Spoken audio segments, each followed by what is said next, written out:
And we are live. Welcome to the process. It is Wednesday, April 20th. I am Josh Engleman, and I am here to break down another 3-game NBA playoff slate. If you can, please hit that like button, subscribe to the channel, hit the notification bell so you know when everything goes live. Follow me on Twitter, @Josh Engleman, and go check out PrizePicks. They are the presenting sponsor of this show and have been for a while. I couldn't be happier about it. You can go to awesemo.com/prizepicks-promo or click the link in the description, which is probably going to be way easier. You'll get yourself 1 free month of Awesemo Plus Platinum, a little bit of a deposit bonus. We have the free PrizePicks player prop tool on awesemo.com that I believe will help you out a ton in everything you're trying to do at PrizePicks. Well, good day here today. I will be driving home from Pennsylvania back to North Carolina today on the most holiest of days. But I will be able to take advantage once I get home. So that'll be fine. Good morning to everybody. It's good to see everybody here. Andy, Keith, Gerard, Joe, Larry, Genre, Melvin, SMP, Nick. Everything's good. Everything's good. Another good day. Good to see the coffee cups. It's always good. No, we're in no rush today. We're going to take our time getting through these 3 games. Yeah, today's a good day for the hot dog, the Pop-Tart, and the chicken nuggets for breakfast. SMP, I'm with you on that one. Joe Smith, good morning. Whew. So, go Pels yesterday. Not go Devin Booker. That's kind of a bummer. I barely caught anything. I watched maybe a quarter of Hawks Heat. It was nice to see the Grizzlies roll. Interested to see where they go moving forward if Tillman does get put in the rotation. Shout out to whoever mentioned Tillman yesterday. What else did I want to touch on? I don't know. Maybe that was it. Oh, go Liverpool yesterday. If you're a Man U fan, sorry. I'm assuming you're not awake yet. If you're a Man U fan, there's too much sadness involved. Liverpool rolled yesterday. That worked for me. I was very happy for that. So, I guess we should just dive into it, right? Don't really have anything else that we could do. So, let's do it. I got my coffee. No Rise and Grind sign. We get that back tomorrow. But if you've got a coffee, appreciate you joining me. If you got tea, water, beer, it doesn't feel like a beer. It doesn't feel like a booze day to start today. You got to be a real contrarian to go to the sauce on 420. If you got food, honestly, if you got the joint, let's lead there. That's the leader in the clubhouse for today. If I could, I would. It would be a good time. If you have that joint, make sure you're getting a Pop-Tart, chicken nuggets, pizza, tacos, anything you can find, hot dogs. I think everything's going to check a box there. My mom bought me a ton of candy. I ate the Whoppers last night. I got some big cup Reese's peanut butter cups downstairs. I got something else too, some sort of sea salt caramels that I'm really excited to eat. But let's talk about, before we get started, let's talk about peanut butter cups. I contend that the Reese's Big Cup is the perfect peanut butter cup because it makes the peanut butter to chocolate ratio more correct. I think the natural style Reese's peanut butter cup is too much chocolate to not enough peanut butter, and I think it brings it back to where you need it to be when you get a big cup. Is anybody else a peanut butter cup guy or gal? And if so, are you a big cup person? Are you a normal size person? Do you like these newfangled ones that have like Reese's Pieces or pretzels and shit in it? Which that's not my game. Big cup is where it's at. Let me know in the comment section or in the chat if you're here. What is your preferred style of peanut butter cup? That's what I want to know. But on this note, I'm going to cheers you guys. Bang.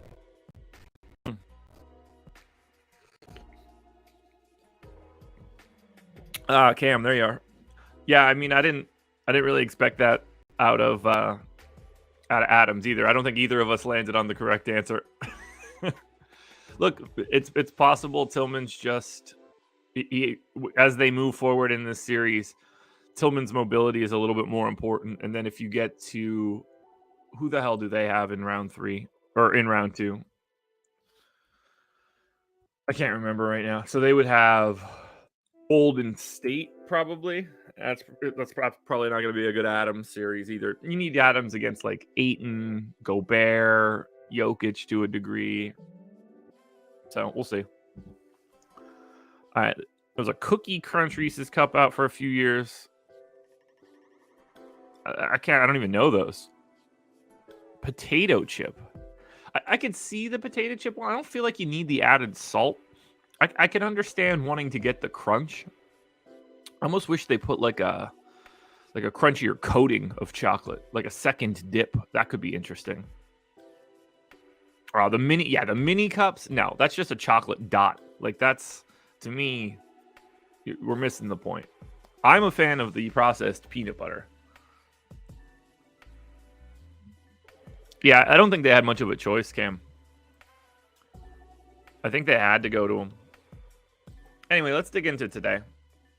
First game up, Brooklyn Nets, 3.5-point dogs in Boston, 226 total. And we don't have that outlier game today. Well, we have an outlier game, but it's the negative way. 226 total, 216 total, 225 total.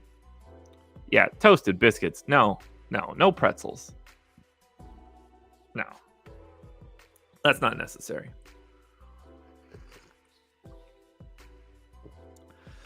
If you're going to do that, just get, I mean, I guess that works. It just feels like that's not the right proportions.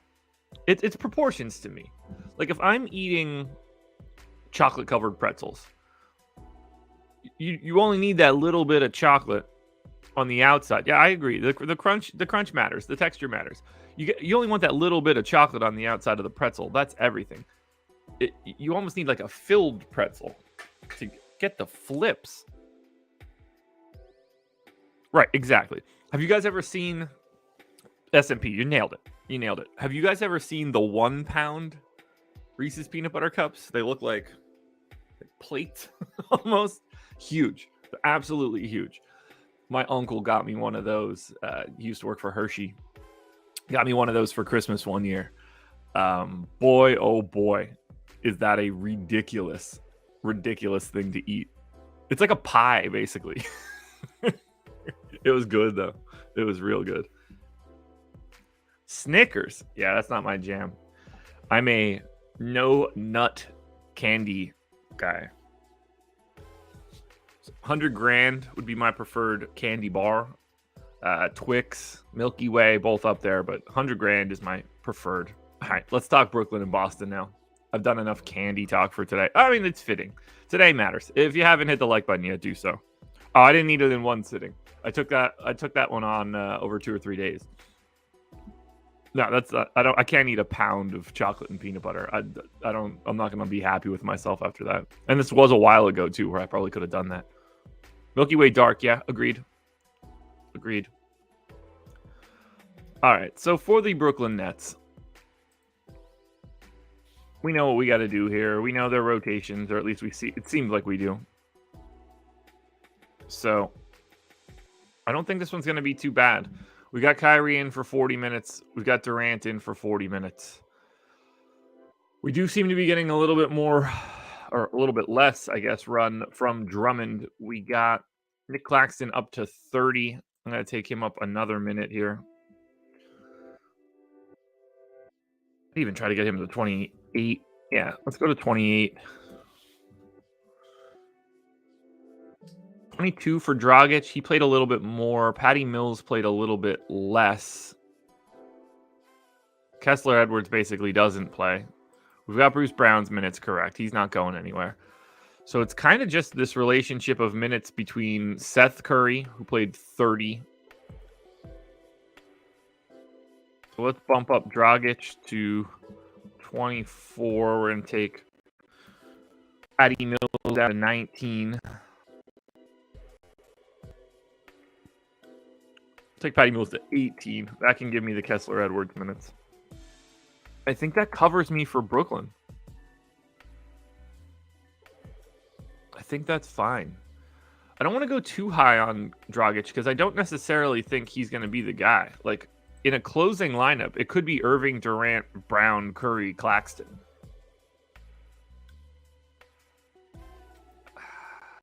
Maybe I could give him one more minute.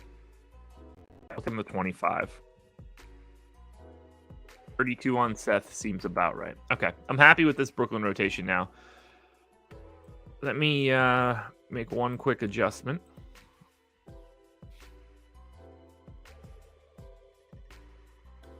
Bang and bang. So, rates don't have to change. Looking like it's going to be a Bruce Brown, Kevin Durant day. But we'll dig into that once we finish off Boston, which I assume is really not changing, but maybe we're bumping some minutes up a little bit. We got 45 minutes out of Jason Tatum in that first one. I got him in for 38. I clearly need to make that 40. So I have Jason Tatum and Jaylen Brown backwards on this too. Not that it matters, but it kind of matters. So there's 40 for Tatum. Brown played 40. I think I'm more likely to go to 38 for him. So that's 15 and 23. We get Marcus Smart played 36. I'm going to say that he needs to play 36. Peyton Pritchard played 8. I'm going to say that that's fine. We got Derek White in for 28, and I think that's fine. 27 for Grant Williams. I'm going to have to bring down to 24. That's where I'm going to free up a little bit more playing time for Al Horford. Horford played 40 minutes. I'm just going to go to 36 because it doesn't feel right to go to more than that. I got 26 for Tice. That leaves me 4 extra minutes. So now we can start to ruminate on where those extra minutes are going to go. I mean, maybe 26 for Tice is too much.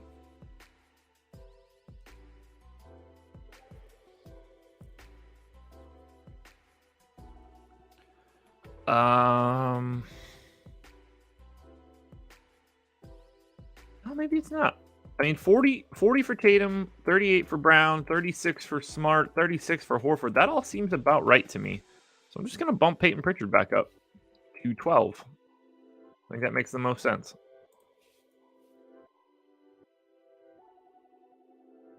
Yeah, that works for me.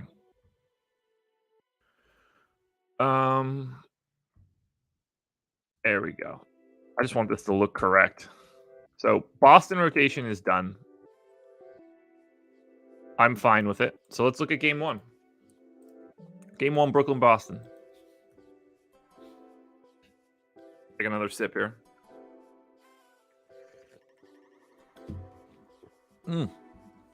That's good. Yeah, so, okay. Not that we're surprised, because obviously Boston's defense is still really good. And the total's fine. But I don't love Kyrie here. He's 10-5 on FanDuel, 9,900 on DraftKings.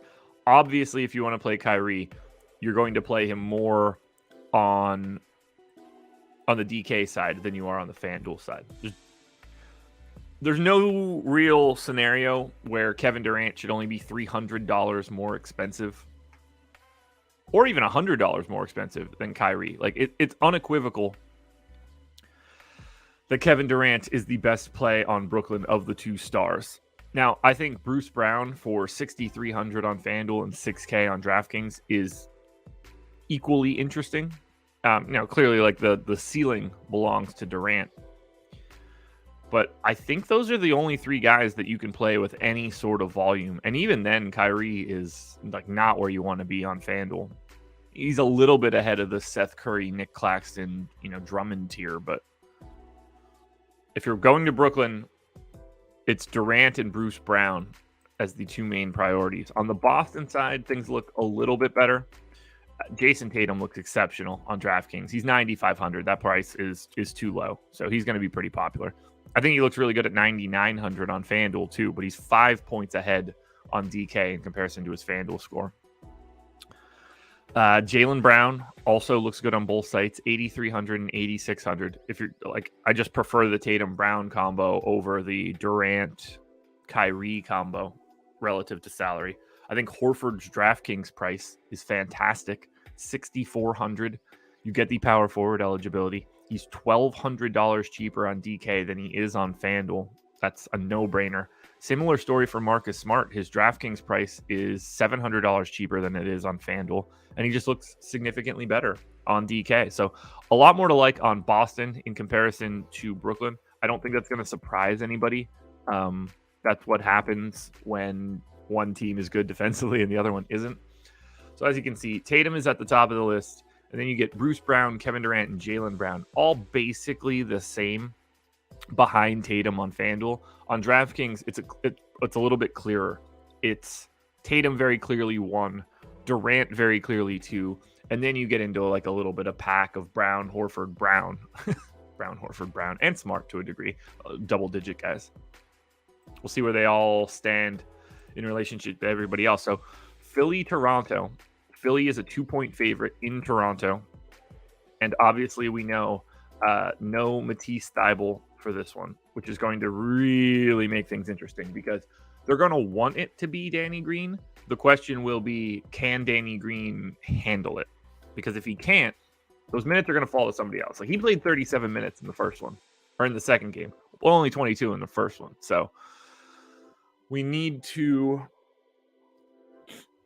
have to assume that they're going to want to play Danny Green a lot. I can't go to 34 or 36 because I don't necessarily know if that's how it's going to shake out for him. I got Maxey in for 38. I got Harden in for 40. I got Embiid in for 38. I got Tobias Harris in for 37. I'm happy with every one of those. I am going to try to bump Tobias Harris by 1 minute. We're going to take him up to 38 as well. Niang. I think Niang is the most likely guy to get like a chunk of extra time. So we're going to take him up to 16.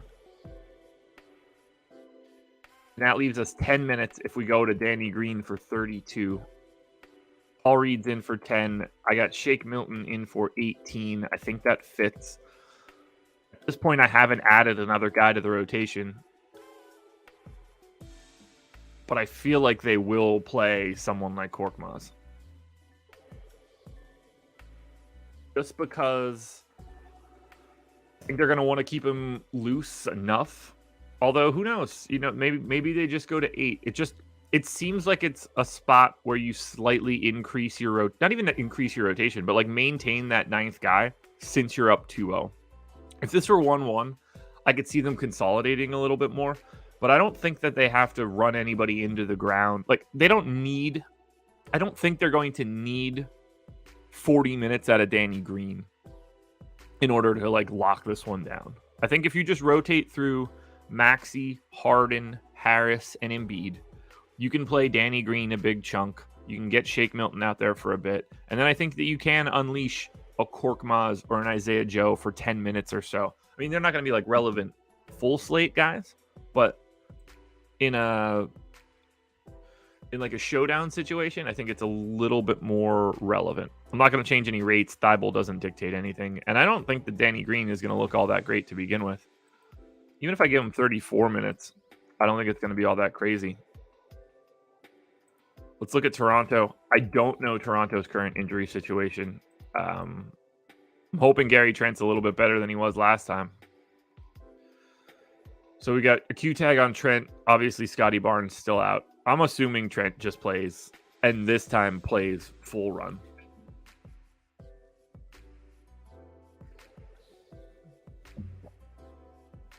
So we got Fred VanVleet in for 40.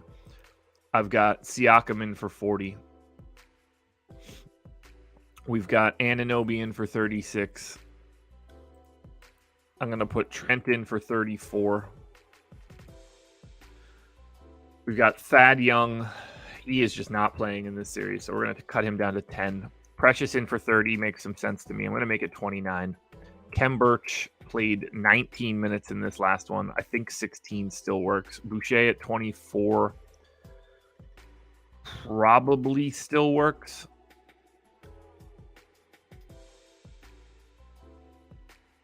And then I'm going to give Malachi Flynn 11 minutes. But I think Toronto is very easy to project. Rates have already been changed for this particular rotation, so I don't have anything else to add from a rotational standpoint for Toronto. So let's look at Philly. And Joel Embiid and James Harden are on a completely different level than everybody else we've talked about. Joel Embiid in particular is so far ahead of the Durants and Tatums, it's insane. It really is. 10-4 on FanDuel with power forward eligibility. 10-6 on DraftKings, just center. Yeah, Ron. Thibault completely out of the rotation. No real choice there. Harden, 9,200 on FanDuel. Shooting guard, small forward eligible. 8,900 on DraftKings. Point guard, shooting guard eligible. You just play a ton of Embiid and Harden. I don't know how you can go a different way. Maxi's price is still climbing. 7,500 for Maxi on FanDuel. 6,900 on DK. It's a little pricey.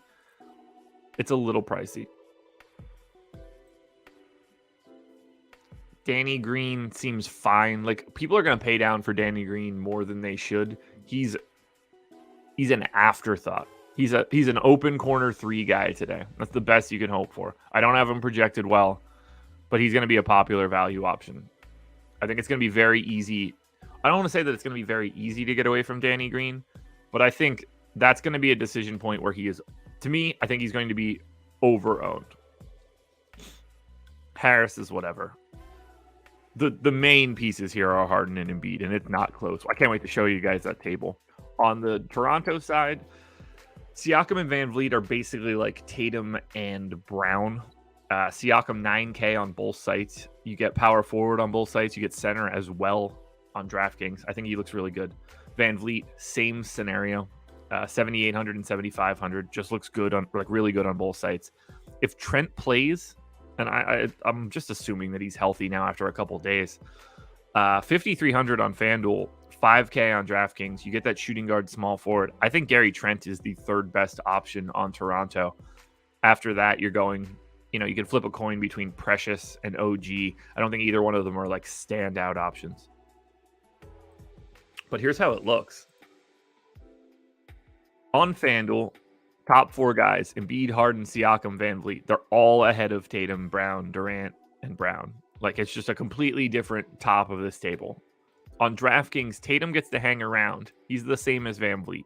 But Embiid and Harden are ahead of both. They just look fantastic. But you get this pack of, basically, it's a 6-man core on DK. Embiid, Harden, Tatum, Van Vliet, Siakam, Durant. You kind of just want to get as many of those guys as possible in a lineup. This is probably 3.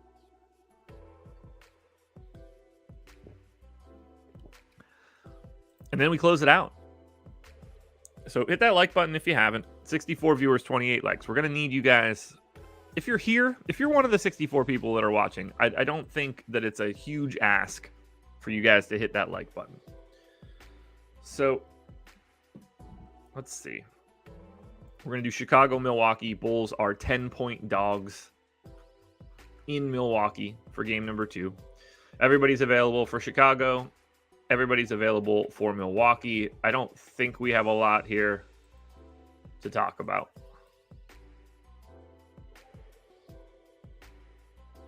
So for Chicago, we got 40 minutes for DeMar. I got 38 for Levine. I had 35 for Vooch. He played 38.5, so I'm going to take it up to 36. Caruso played 30-something, so that's good to see. Dosunmu was the guy that didn't play as much, which really surprised me. I thought that he would be out there more. That was a very incorrect rotation. I cut him down to 14 minutes. I might even have to go a little bit heavier to Kobe White. Kobe White played 22 minutes. I think what I have in here now is fine. Oh, Patrick Williams only played 23 minutes. That is interesting. Let's take him down to 28. Get Derek Jones in for 6. But I think this rotation looks about right. It doesn't really matter. They're going to get their asses kicked. And they did go to at least 2 minutes of somebody at the 5 that isn't Vooch or Tristan Thompson. But I don't have any rates to change. So let's look at Milwaukee as the final team to look at for this 3-gamer. And we know what we're doing here, too. I mean, Milwaukee's one of the easier spots. They actually went even bigger minutes to Middleton, Giannis, and Drew, and Brook Lopez to a degree than I was expecting. Now, that was without George Hill, although maybe he's just not going to be a part of the playoff rotation. I don't want to go to 38 on Drew. That feels like too many minutes. Even though we played 39, I guess I don't have a choice. 38 to Drew, 38 to Chris. I'm going to keep Giannis at 36. We're going to take Brook Lopez up to 30.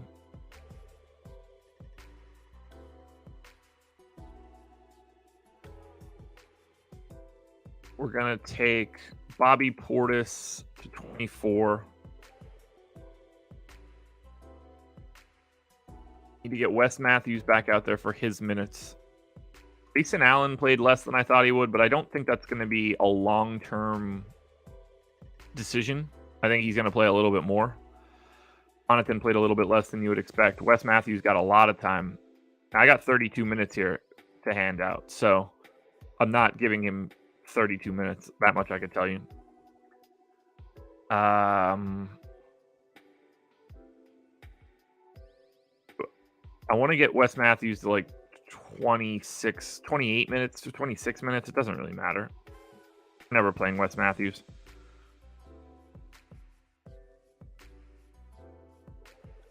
That's 26. So I have 6 minutes left over. Oh, they played Javon Carter. That's where those minutes go.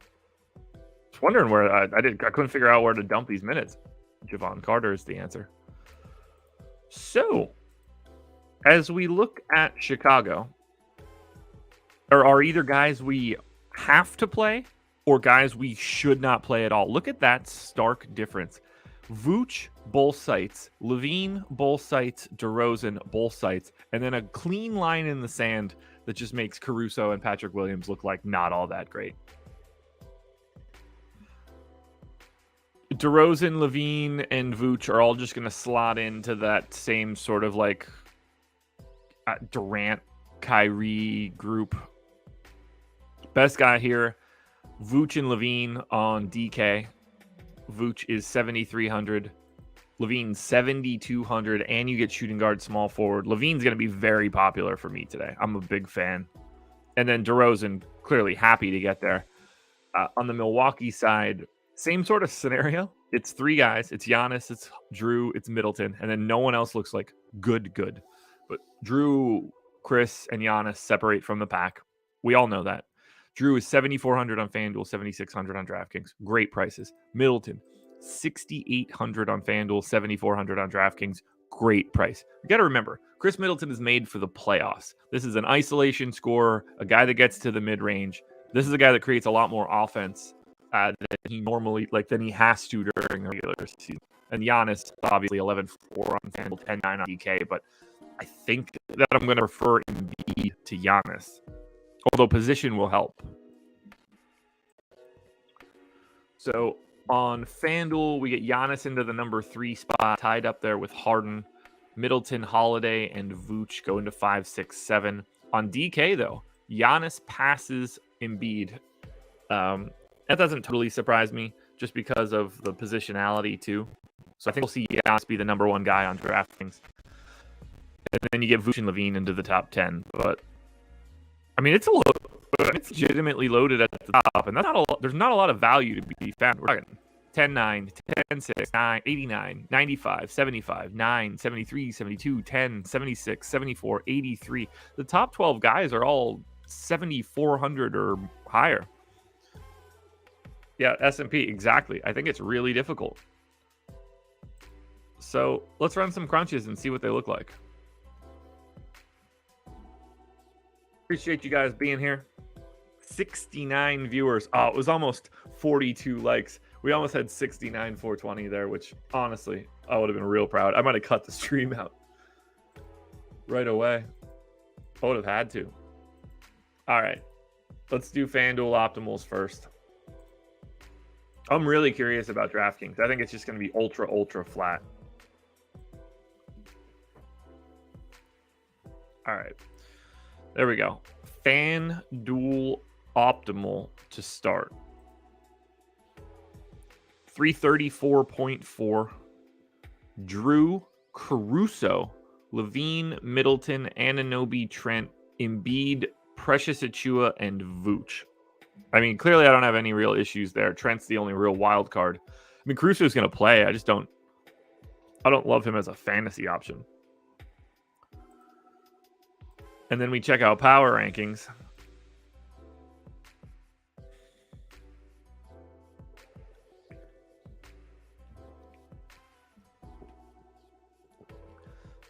It's blurry at the top right now. Precious Achiuwa is your number one contender for today? Is that? How? It's just a price thing. Okay. I mean, I guess that makes some sense. Precious Achiuwa is the best pay down option you can find on FanDuel, and that's leading to him being everywhere because of his rates. So Precious Achiuwa, Drew Holiday, Gary Trent, Fred VanVleet, Chris Middleton, Joel Embiid, Bruce Brown, Nikola Vucevic, DeRozan, Caruso, Levine. That's everybody north of 30%, but it's looking like Precious Achiuwa is going to be incredibly precious today. And I think it's just a minutes thing. If he has to play 29, 30 minutes, we just don't have enough value.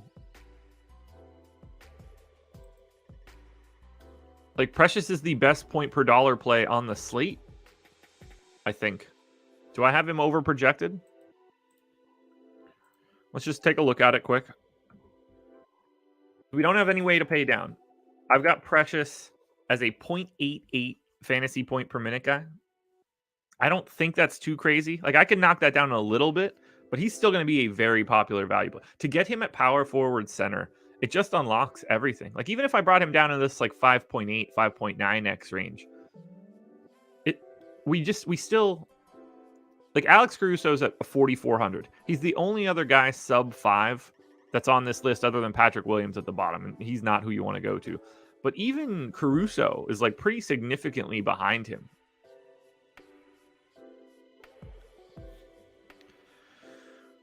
Interesting stuff here for FanDuel. Now, DraftKings, I think, is going to be a legitimate problem.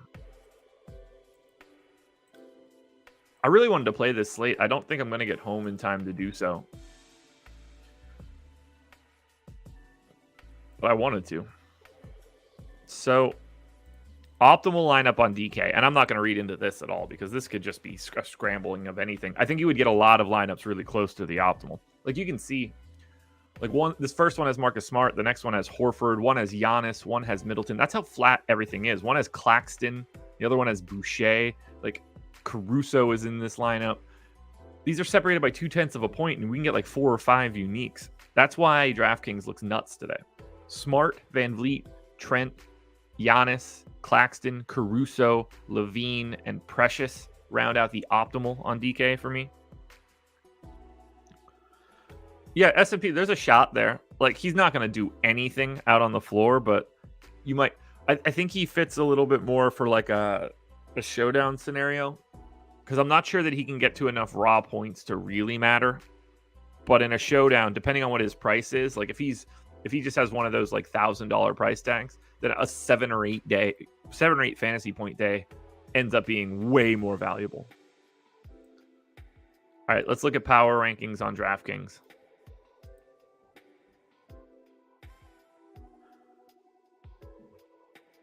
If Trent is first, I'm taking a minute away from him and redoing everything. Yeah, I have to take a minute away from Gary Trent. I can't have Gary Trent be my number one contender. It's a content thing. It's just not going to work out.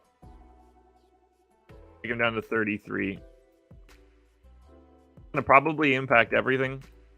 It would impact FanDuel as well, but he wasn't as problematic. I can't do a video with Gary Trent being the number one contender today. It's just not going to work out the way that I wanted to.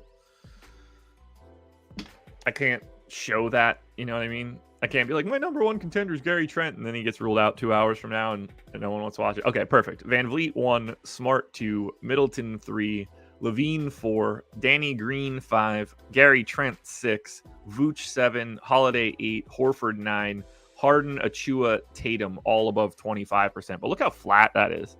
I mean, if we just want to look, I mean, that is 34% to Van Vliet, 20% to Goran Dragic. That's 20. That's from first to 20th.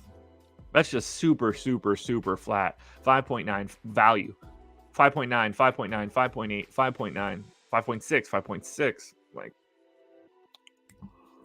Danny Green, look, like I said, I don't have Danny Green projected all that well. I gave him more minutes at 3,600 because there's so little value on this slate. Danny Green is going to be in everything. If he had shooting guard eligibility, he'd probably be number one, and I probably wouldn't be able to avoid it. That's part of the reason why Gary Trent is so highly ranked. He's got this shooting guard small forward eligibility, and at 5K, it just sort of works. Look, at 5K, if you get 25... Now, if you get 30, you go 6x on Gary Trent. If he goes for 30 fantasy points, which, like, obviously very, very likely, as long as he can play the minutes, it's a great play. Chris, I did not play last night. I was out of the house for most of the day. Family stuff. All right, let's finish it off with Yahoo. It is Wednesday. It is a Yahoo day. I have no idea what Yahoo's pricing looks like today. So we're going to learn this one now together.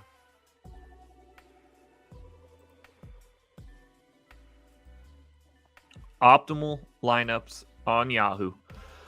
Marcus Smart, Jaylen Brown, Fred VanVleet, OG Anunoby, Al Horford, Levine, Tice, and Vooch. 3 teams, 4 Celtics, Tice, which is hilarious. 2 Raptors, 2 Bulls, 290.6. You get Brook Lopez in there if you want to drop down 1/10 of a point. Power rankings on Yahoo. Looking like it's going to be Fred VanVleet at the top of the list. Yeah, it is. Zach LaVine, 2. Give you guys everybody above 25. LaVine, Horford, Brown. So Jaylen Brown, Bruce Brown, tied, which is hilarious. What can Brown do for you? Smart, Caruso, Tobias Harris, Nikola Vucevic, Tyrese Maxey, Danny Green, Jason Tatum. Guys, 76 viewers, 57 likes. I can't be mad about that ratio. That looks great. Absolutely great. Oh, wow. Colin, see, like, I didn't even know that. Colin started at the 5 last night ahead of Okongwu. And Bam still busted. That's brutal. I would have liked it even more on paper. Well, folks, I think that's it. I am going to record 3 contenders videos, and then I am going to hit the road, drive my old self back to the warm state of North Carolina. We got snow here yesterday. It was really irritating. It's all gone. It's all melted. Didn't stick around. Parents were on the line of getting just like absolutely wrecked by it. So I don't have to worry about that. I go home to a weather report that has, let's see, is it still, can I still look at it? I hope that it's still what I saw yesterday. No, that's not where I wanted to type. I remember to not put my address in here for you idiots. All right, that's not my address, so that's fine. That's North 3rd Street. I don't live downtown. Oh, no. Oh, what did I do?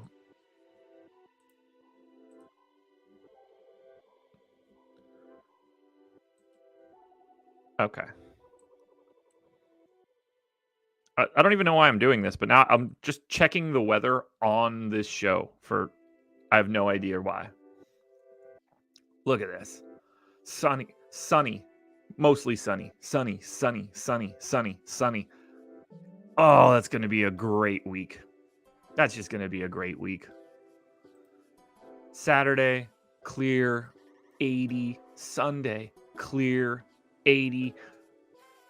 This is just going to be a up early in the morning, walk the beach, eat a bagel day. Can't wait.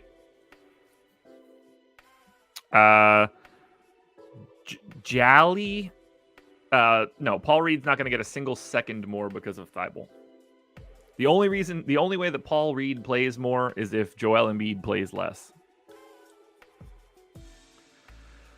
Alrighty, folks, that's it for me. I need to record contenders, and then I got 9 hours in the car ahead of me. Lots of podcasts to catch up on, lots of game recaps to listen to so I can catch myself up on what's going on in the playoffs so far. But thank you guys for being here. We're back here again tomorrow morning. We get another process show. We'll be back. We'll be rising and grinding. Be safe today. If you're eating edibles, stay on your couch. Watch cartoons. It's going to be a good time. Enjoy your 420. This was The Process.